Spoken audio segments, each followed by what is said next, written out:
কি ফিলিস্তিন নামটা শুনে এড়িয়ে যাচ্ছেন? যান, এড়িয়ে যান। কেননা ফিলিস্তিন তো আর আমাদের বাংলাদেশ না। কোনো সমস্যা নেই, এড়িয়ে যান। কিন্তু একটা কথা মনে রাখবেন, সেই কাল কিয়ামতের দিন যখন আল্লাহ আপনাকে প্রশ্ন করবে, তখন কি করবেন? কি করবেন যখন জিজ্ঞাসিত হবেন যে কেন আপনি মজলুম ফিলিস্তিনদের পাশে থাকেননি? জানি উত্তর দিতে পারবেন না, কারণ আপনার নিজেরই জানা নেই এর উত্তর কি হবে।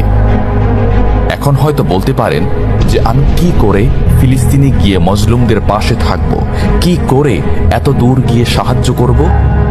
হ্যাঁ, এইরকম প্রশ্ন যদি আপনার মনে উদয় হয়ে থাকে, তাহলে অবশ্যই আপনার মনে অলসতা আর বজ্রে ভরা। এই আধুনিক যুগে অস্ত্রের চেয়ে পাওয়ার হচ্ছে মিডিয়া, তাই মিডিয়ায় বেশি বেশি করে তা প্রচার করুন। হ্যাশট্যাগের মাধ্যমে প্রতিবাদ করুন। এই ক্ষুদ্র প্রতিবাদ একদিন অনেক বড় প্রতিবাদ হয়ে দাঁড়াবে। বিজয় একদিন ইসলামেরই হবে ইনশাআল্লাহ। এটা আমার কথা নয়, এটা এই মহাবিশ্বের প্রভুর কথা।